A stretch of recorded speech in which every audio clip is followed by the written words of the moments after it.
See, et ma siin olen, on täielik ime. 2006 ma sain diagnoosi. Mulle ainult elada umbes 10 aastat. Minu elu eesmärgiks sai elada nii kaua, kuni lapsed oleksid suured. Eelmisel aastal aga tuli kõne.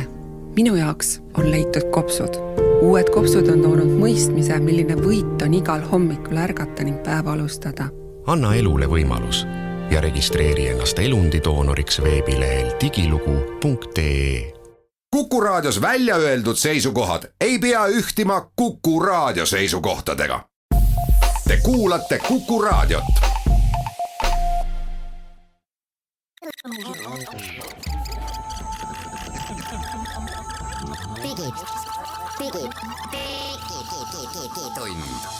Digitund. Nutikad lahendused ja digitunni toob sinuni Elisa.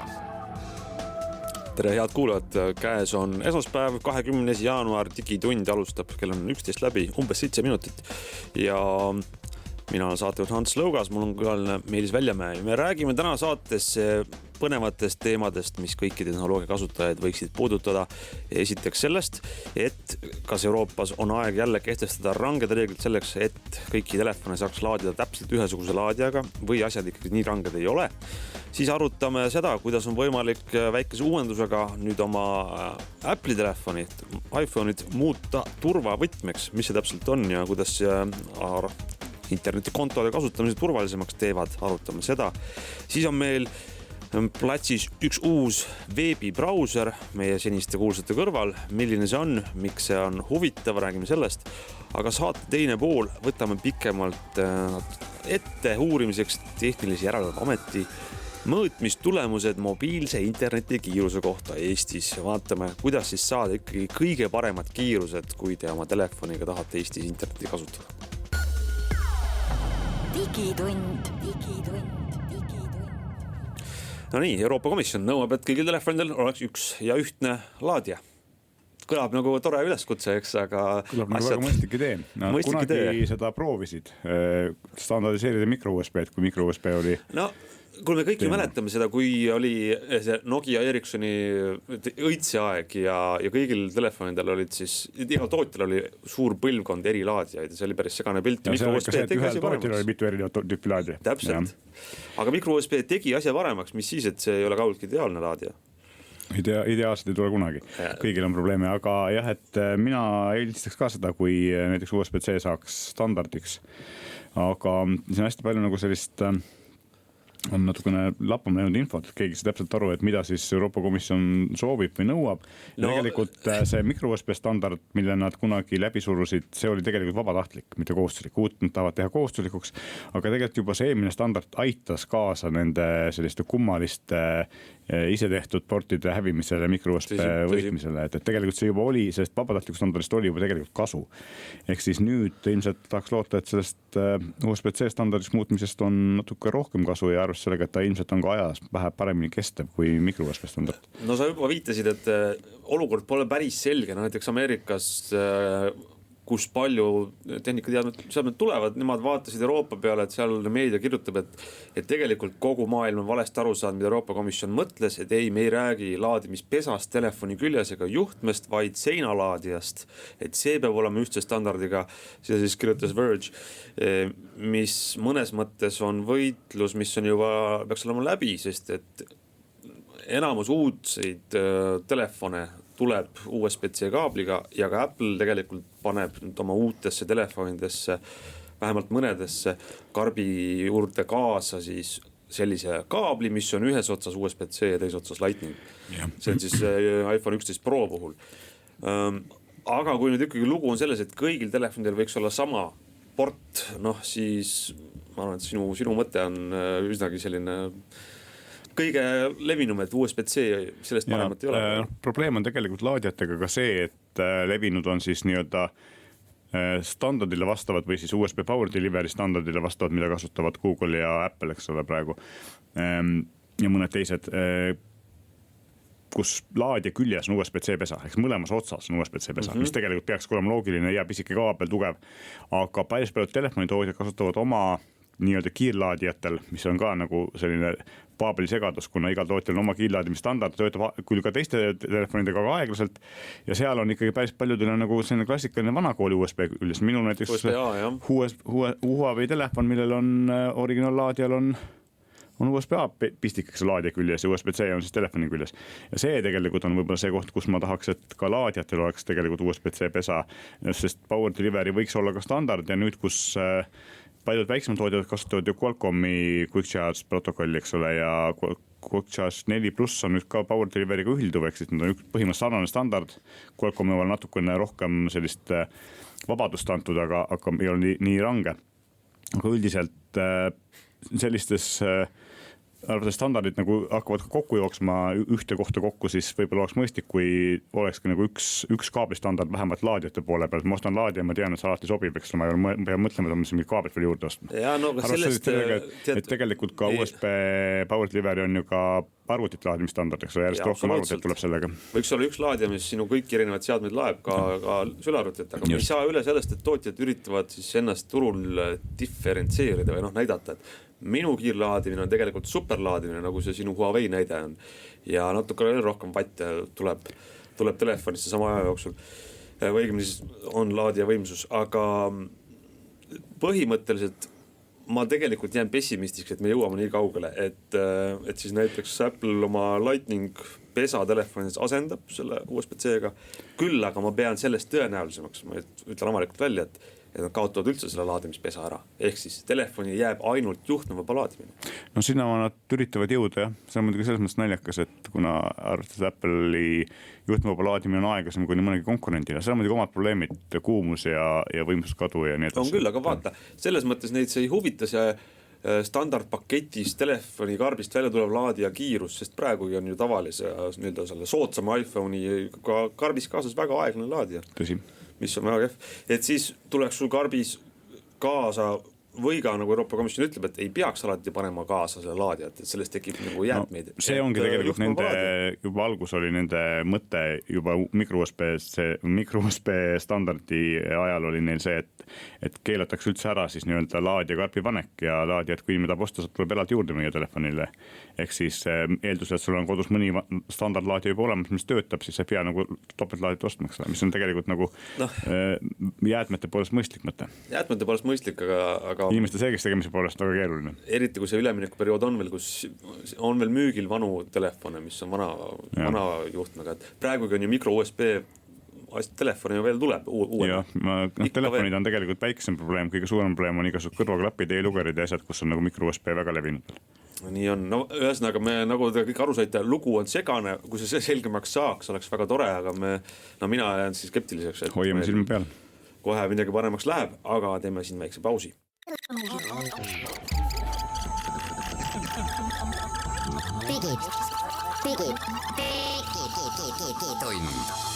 Digitund. Nutikad lahendused ja digitunni toob sinuni Elisa. Läheme digitunniga edasi ja vaatame, mida Google meile head pakub.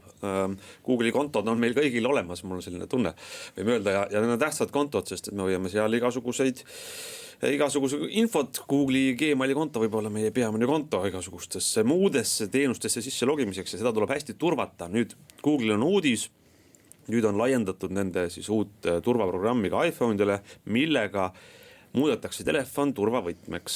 See on väga hea asi, mina panin selle omal kohe tööle, soovitan kõigil teistel panna ka, aga korraks juhuks seletame lahti, et mis see siis on ja mis sellest kasu on. Ja alustame sellest, et esiteks sisse logimiseks kasutajanimi ja parool ei ole enam piisavad tänapäeval, peaks olema 2-astmeline autentimine. Tähendab, et kui võõras arvutis või kuskil logid sisse sinna kontosse, siis küsitakse peale parooli midagi veel. No vanasti oli see SMS, tuli su telefonile mingi kood, 6-numbriline ja SMS-i ei peeta enam väga turvaliseks, kuna on päris palju näiteid, kuidas siis pätid on õnnestunud telefoninumbri kaaperdada ja võtavad selle SMS-i vahelt ära.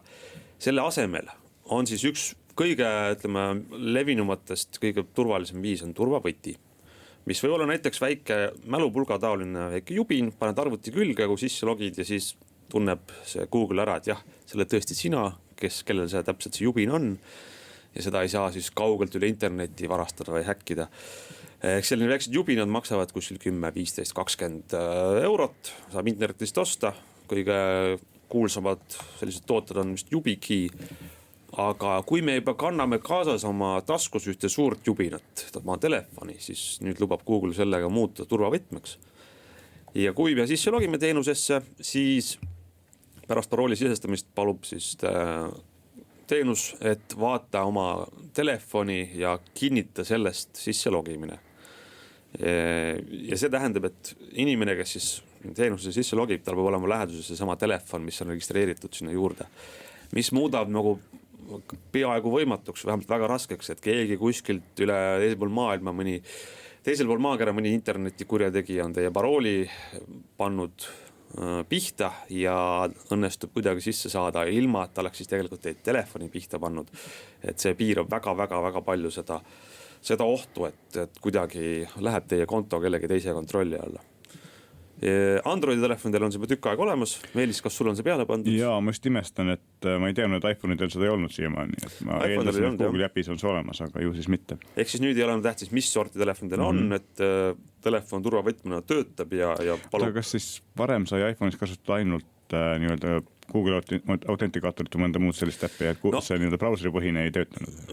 Seal oli vähe veel asja keerulisemaks tehes, oli ainult Google Prompt, mis tähendab seda, et tuleb siis üle interneti sinu telefonis olevasse Google äppi kinnitussõnumit, kas sa tahad sisse logida. Vahen selles, et see Google Prompt käib üle interneti ja keegi võib saada ka kuskilt kaugelt sinu telefoni üle kontrolli, aga nüüd mida see turvavõti tähendab, et füüsiliselt peab olema lähedal, et telefon üle Bluetoothi ütleb arvutile, kuhu sa sisse logid, et jah, ma olen siin lähedal, nüüd võib sisse logida, et see on turvaline, sest et ilmselgelt see telefon on minu kontrolli all. Ehk siis ei käi üle võrgu, vaid siis üle Bluetoothi. Aga vana ja turvavõti on ka väga hea asi, kus siis sa paned otse füüsilisse USB porti selle võtme.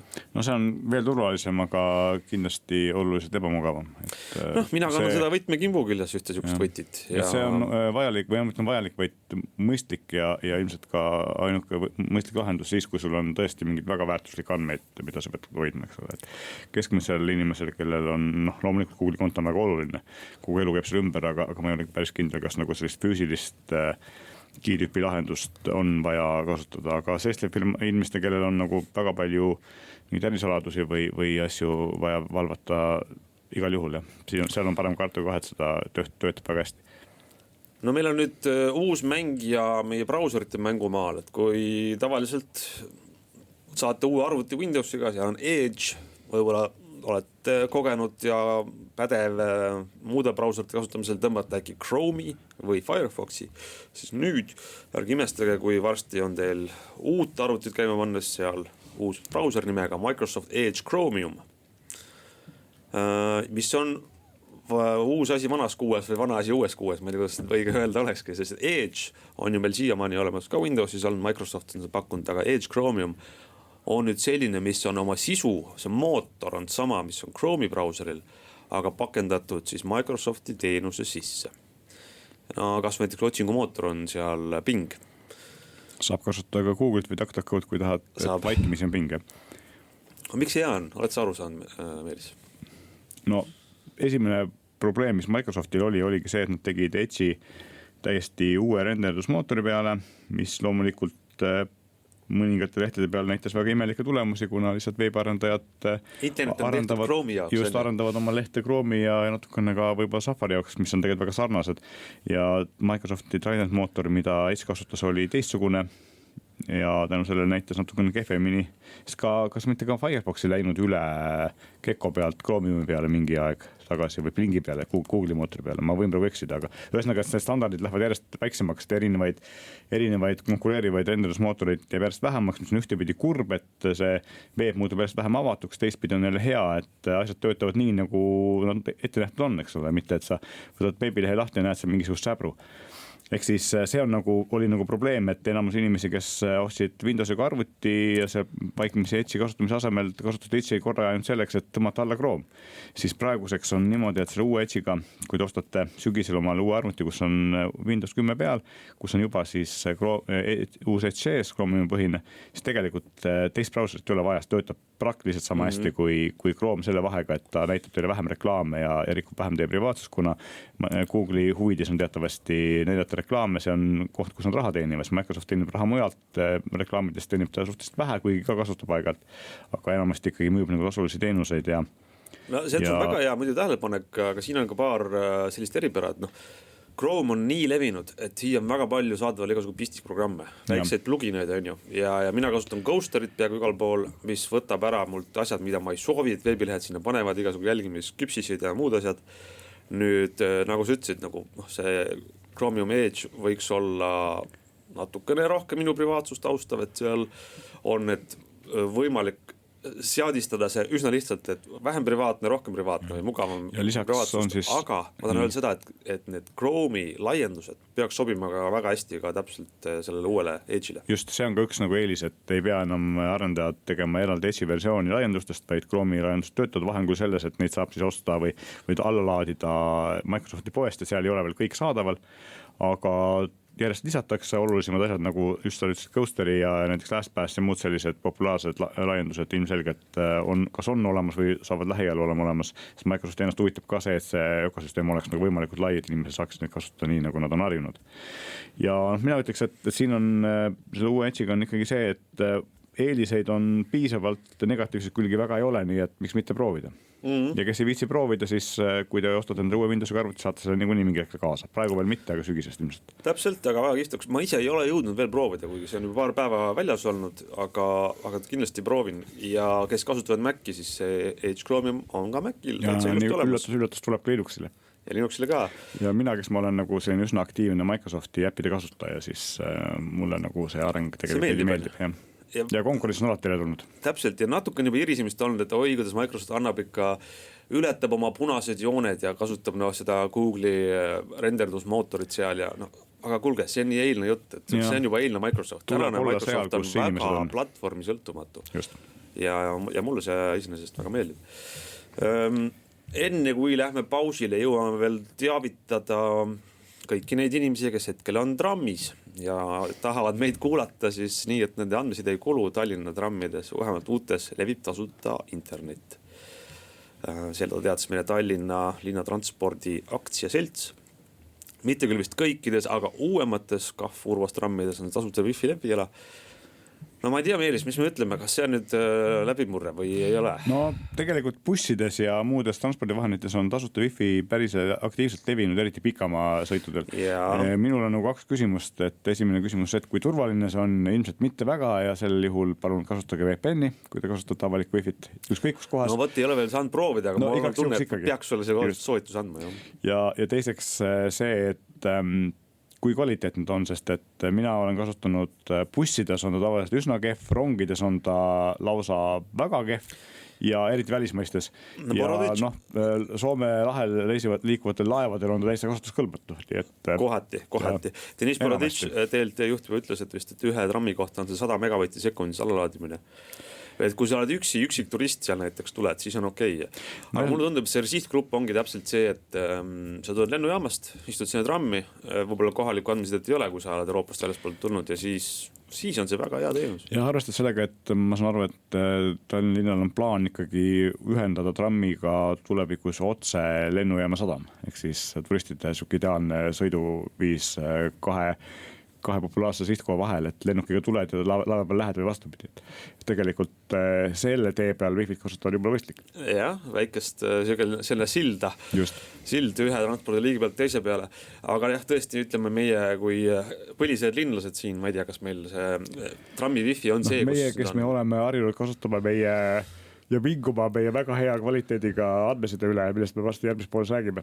Täpselt nii, et järgmine saate teema ongi, et räägime Eesti mobiilsest internetist, aga siit kohalt lähme väiksele pausile.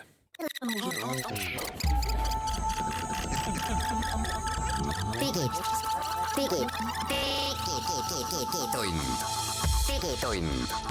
Nutikad lahendused ja digitunni toob sinuni Elisa. Digitund jätkub, räägime nüüd internetist. Aga mitte lihtsalt internetist, vaid seda, mida me saame mobiilselt üle õhu oma telefonidesse ja teistesse mobiilside ühendusega seadmetesse.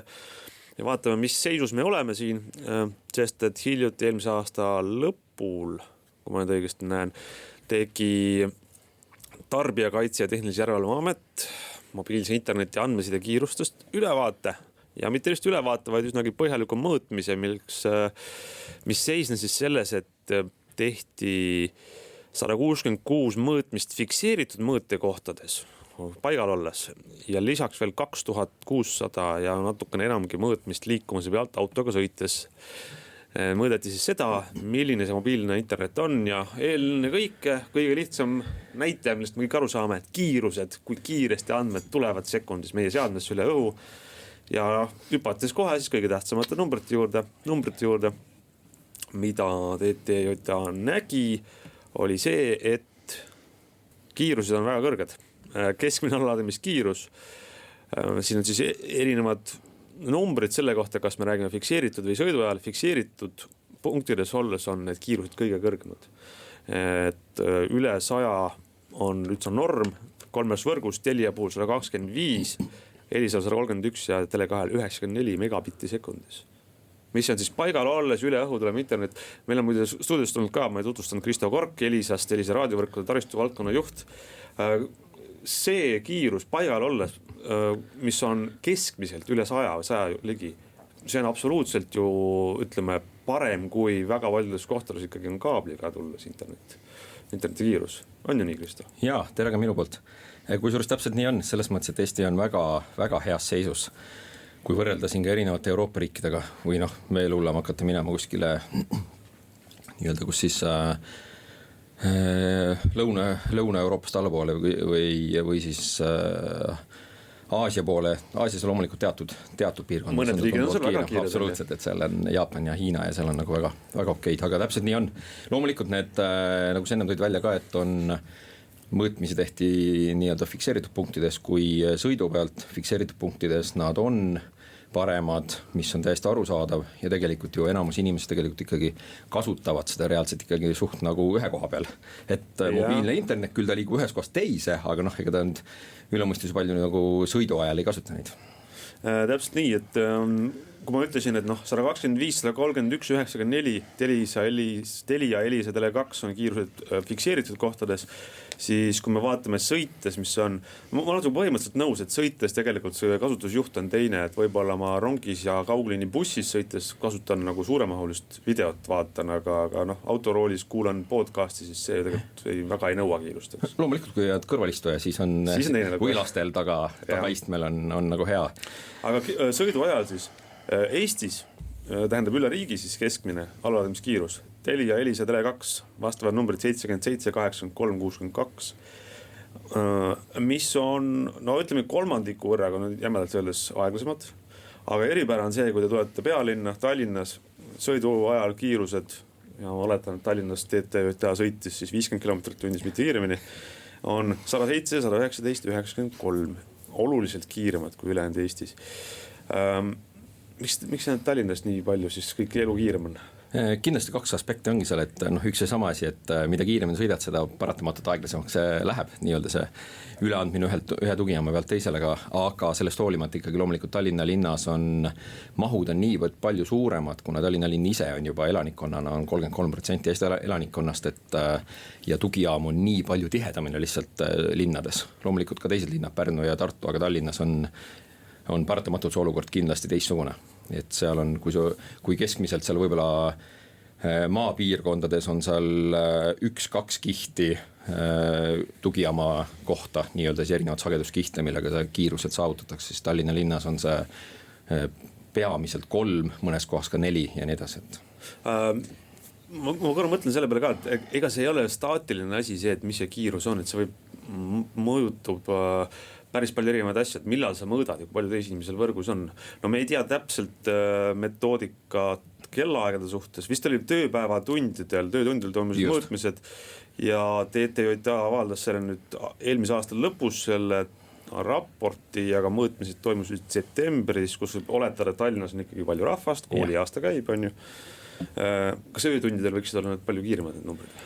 Öötundidel kindlasti, absoluutselt, sest et öötundidel on ikkagi suhteliselt tühi võrk, aga õhtusel tippajal kindlasti on nad natuke aeglasemad, ja see oleneb kindlasti ka piirkonniti, on see erinev selles mõttes, et Tallinna linnas pigem on just päevasel ajal rohkem kasutust kui õhtusel ajal, sest et koduühendused, kodu internetiühendused on peamiselt ikkagi fiksinterneti pealt, aga äärealadel, kuskil linna äärealadel, maapiirkonnas on vastupidiselt jälle koduinternet üle mobiilse võrgu, et eks ta on nii erinev selles mõttes. Aga miks need kiirused on üles läinud? Et kui ma selles viimases raportis võrdleb Tehnilise Järelevalve Amet näiteks seda, et fikseeritud kohtades läbi aastate neid punkte, kus oli näiteks rohkem kui 100 megabitti kättesaadavus ja see on ikka päris selgelt püstloodis liikunud 100% poole, et viimane oli siis 86% ja veel paar aastat tagasi 52%. Mis operaatorid teevad, kas uusi maste ehitate või on uus tehnoloogia seal mastis? Mõlemat, selles mõttes ongi õigus ja kuna see võrdlusmoment on nüüd 2017. aasta lõpu seisuga, siis vahepeal 2018 mõõdetud. Ehk et 2 aastaga tegelikult on võrgud ikkagi meeletus koguses arenenud, et Elisas me oleme ise juba selle 2 aasta jooksul sisuliselt üle poole Eestile ringi peale teinud nii-öelda võrgu uuendamise käigus, pluss siis lisaks me oleme peaaegu et vaata tervele võrgule lisanud teise ja või 3. sageduskihi, et see mängibki rolli. Me hakkasime siin vaatama meile selline numbrid, et ikkagi operaatorite vahel nagu ei ole erinevusi, aga ikkagi on ka erinevused. No mina loen siit välja võhikuna seda, et ilmselgelt kuna Tele2 on märgatavalt aeglasem ja ma loen siit välja põhjuse on see, et enamus Tele2 taristut ei ole carrier aggregationiga, ehk siis neil ei ole kõige uuemat layerit seal peal ja see ilmselt ongi selle põhjuseks.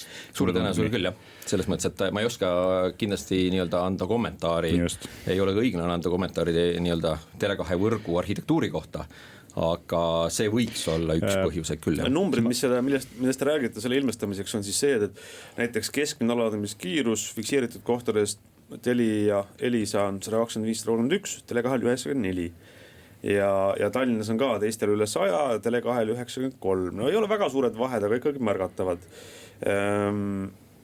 Me ei ole rääkinud nendest tippkiirustest, maksimaalsetest, vaid siit tuleb ka vahe sisse, et Tele2 tippkiirus, mis saadi fikseeritud kohtades 259, Tallinnas 258 sõidu ajal, Telia Elisa 546, 374. Mis selle tippkiirus teeb? Telia tippkiirus tuli 546,5 gigabitti sekundis, Elisal 374. Kuidas see tippkiirus kujuneb? Tippkiirus kujunebki tegelikult puhtalt sellest, et kui palju on neid erinevaid sageduskihte siis nii-öelda ühe tugijaama alla kokku koondatud ja kokku agregeeritud, et oluline ongi just see, et nad oleks ka kokku agregeeritud, vastasel juhul on mahtu on, aga need ei ole võimalik ühe seadmega siis nii-öelda kombineeritud kasutusega. Vastupidise küsimuse, sul on kindlasti olemas see info, et tore on, et operaatoritel on selline uus tehnoloogia võimaldanud häid kiirusi. Kui palju on olemas seadmed, mis neid tegelikult ära kasutada võimaldab, ehk siis tegelikult inimestel on väga palju väga valu seadmeteks? Nii ja naa, selles mõttes, et 2 aastat tagasi kindlasti oleksime vastanud teistmoodi. Sellel aastal ikkagi praegult on see ikkagi väga tugevalt juba arenenud, sest et tegelikult inimesed ostavad palju uusi telefone. Absoluutselt, keskmine eluiga, Hans, oskad võib-olla ise paremini öelda, ma ei tea, 2-3 aastat või? Eks ta mulle tundub, et pikeneb, aga 2 vist võib-olla. Just, aga 2 aastaga on meeletult ikkagi arenenud tehnoloogia ja võib öelda ikkagi, et nüüd viimased seadmed, isegi mitte ainult tippmudelid, selles mõttes täiesti sellised normaalsed kesktaseme mudelid ikkagi toetavad valdavalt ikkagi kõik juba vähemalt 3 sageduskihti ja sealt edasi. Mis see on, milline telefon valida, räägime sellest kohe pärast pausi.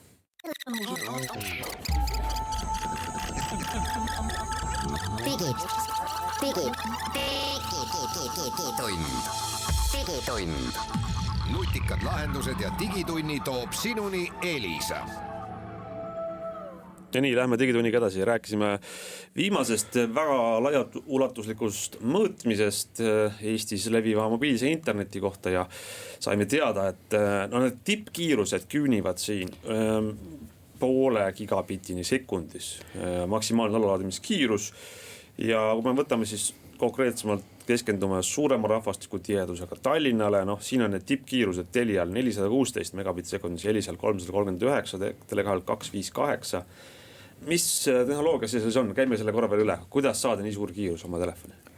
Seal on kaks aspekti nii-öelda, et üks on võrgu poole pealt loomulikult peab siis olema toetatud vähemalt 3 või 4 kihti ja samamoodi peab siis see seade ehk siis telefon ise ka samasugust tehnoloogiat toetama, et meie oleme siin Elisa võrgus, me oleme saavutanud seal 900 megabit-sekundis 1 giga kiiruseid ja need on siis saavutatud 3 sageduskihiga, aga kõrgematel sageduskihtidel on siis nii-öelda sellised täiendavalt topeltantenni lahendus ehk et siis nimetatakse 4x4 MIMO lahenduseks, et see omakorda kahekordistab juba seda kiirust. No, küsin siia vahele sellise küsimuse, et kui seda sagedust väga palju, ühesõnaga kiiruse jaoks agregeerida, kokku liita, siis kas see tähendab ühtlasi seda, et seda ressurssi jääb selle võrra vähemaks, et saab katta ära vähem seadmeid sama masti piires?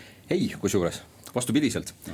Mida rohkem kokku agregeeritakse, seda tegelikult efektiivsemalt võrku ära kasutatakse. Okei, et ühesõnaga automaatselt siis just, valib. Sest vastasel juhul on nii-öelda kogu seda tavaliiklus, seda kokkuleppimise, nende päised ja kogu seda osa on nii-öelda paratamatult rohkem, kui see on ühe või teise sageduskihi pihta eraldi. Okay. Et tegelikult on efektiivne võrgukasutus. No mis need sagedused on, mida siis kõik, ütleme selle maksimumi jaoks käiku lastakse? Elisas me kasutame sellisel kujul madalat sagedust siis 800, aga kuna 800 on väga väike sagedusriba paratamatult kõigil 3 operaatoril, siis täiendavate kihtidena on 1800, 2600 ja me kasutame ka veel 2100 tegelikult teatud piirkondades ning meil on ka nii-öelda veel täiendav 2600 sageduskiht ka, mida me oleme teatud väga-väga kõrge kasutusega piirkondades kokku agregeerinud. See on vist ilmselt see probleem ka, et jällegi sama jutt, et neid uusi või vähem kasutatud sagedusi toetavad ilmselt vähem seadmeid, uuemad seadmed.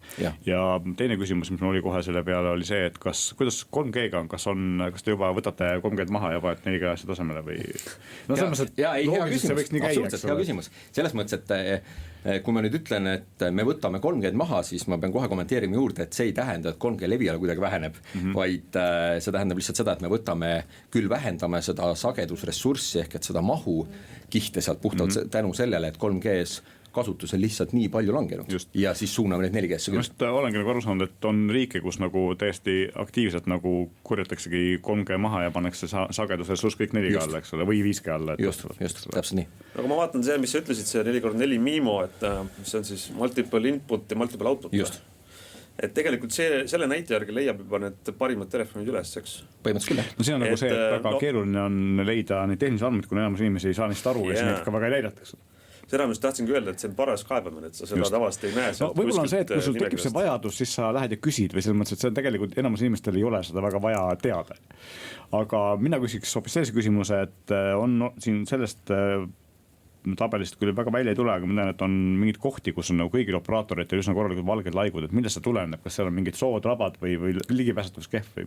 Jaa, tegelikult seal on jälle mitu põhjust sellele, et üks on kindlasti see, et soodrabad on kaudselt täitsa õige väljend ehk et kus on väga vähe asustust. Just. Et loomulikult ega eelkõige ikkagi operaator ehitab võrku ja laiendab võrku sinna, kus on põhiline kasutus tuleb.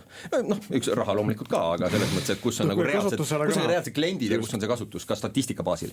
Aga teine põhjus on tegelikult see, et teatud piirkondades on väga keeruline on ka rajada nii-öelda lisada seda täiendavat kihte ehk et kui on hästi hõre asustuspiirkonnad, kus ainult ja masti on hõredalt, siis me võime neid kõrgemaid sageduskihti sinna juurde lisada küll, aga need ei levi paratamatult sinna ja sealt tuleb see põhjus ehk et tuleks ainult juurde maste lisada või siis näiteks piirialadel on väga tugevalt reguleeritud regulaatori poolt kasutus, millised sagedusi, millises mahus kasutada tohib üldse ja piirialades on see hästi tugevalt mõjutatud.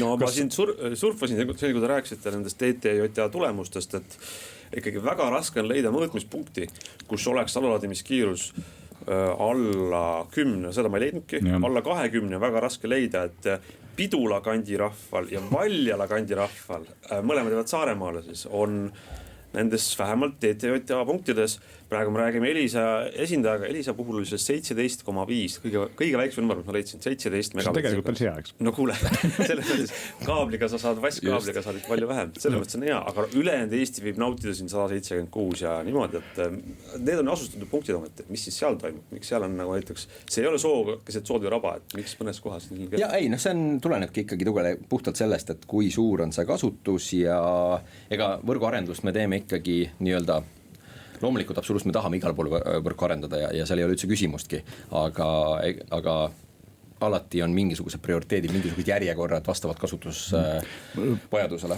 Tõesti rumal küsimus siia vahele, et lihtsalt huvi pärast ma ei ole kuulnud, võib-olla see on elementaarselt lihtne. Kuidas te backhaule'i saartele viite, kas vee all on kaabel või raadiolingiga? Okei, raadiolinki Eestis ei kasutata. Kasutatakse raadiolinke ka, aga oleneb saartest jah, selles mõttes, et aga kõik saarte pole just. Aga Ruhnu-Kihnul ka levib Elisa või ei levi? Levib, ikka levib. Kuidagi te sinna saate ka siis? Saame ka sinna, jah. Ei vii laevaga ilmselt. Laevaga ei vii, jah. Aga tõesti, jätkates seda nüüd valgete laikude teemat, siis vähemalt seda, mida TTJA fikseeritud punktides mõõtis, siis nii Telial, Elisal, Tele2 alla 10 megabitti kiiruseid oli siis 0%.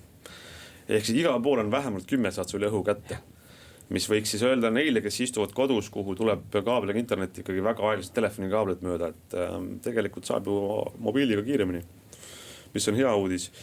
Ja võib-olla veel ma kommenteerin juurde selle, et ja tegelikult kui koduühendusena kasutada, siis on tegelikult, mis me oleme üha rohkem nüüd hakanud ka nii-öelda populariseerima, on see, et ikkagi koduühendus on tasub väliruuterit kasutada, et kui on statsionaarne koht, siis väliruuteri kasutusega on juba, me ise näeme oma testide poole pealt, et kui on siseruuter ilma antennita, näiteks seal on väljakutseline 5-6 megabitti samasse kohta, täpselt sama ajahetkel teeme väliruuteriga mõõtmised, on tulemused seal 30-40 megabitt sekund. Kas väliruuteri annab ise püsti panna või seda paneb tehnik? Mõlemad. Loomulikult me pakume tehniku teenust ka ja mõistlik on, et seda vähemalt nii-öelda inimene võiks natukene selle tehnikaga kodus olla, et siis on tunduvalt parem tulemus, aga saab ka ise, absoluutselt midagi keerulist, selle raketiteadust ei ole. Okei, me oleme siin vaadanud päris palju kui tahavaatepeeglisse, mida see 4G võrkude siin uurimine annab. Ja ma ei tea, me Meelisega siin juba enne otsustasime ise, et Eestis on elu päris hea, kui selline seis on. Et konkurentsi on hinna ja kiirustuse mõttes, et alati on üks mõni ees, mõni teine operaator ees.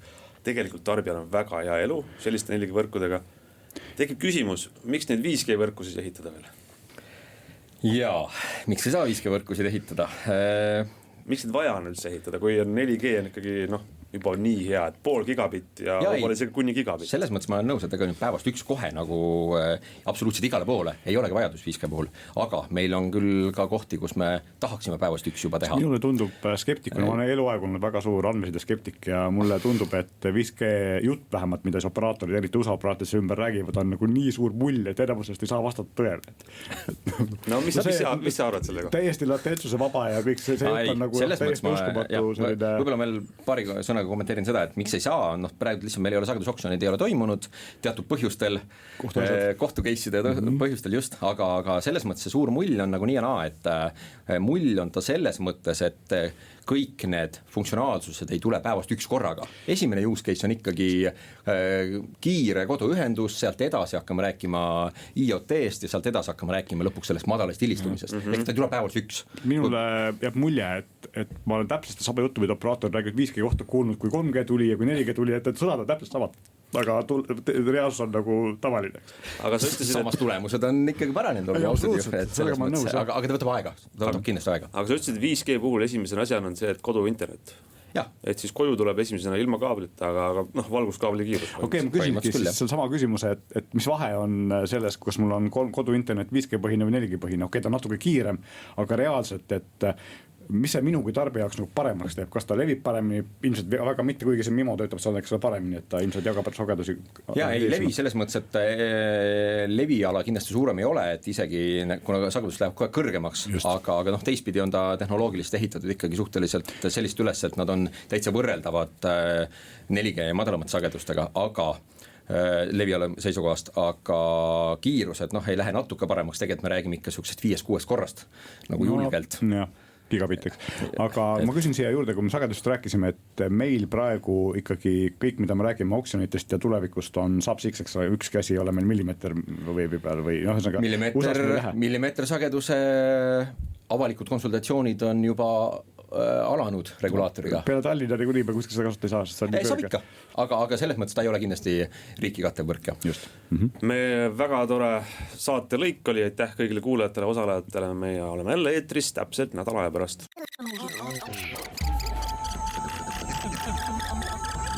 digitund.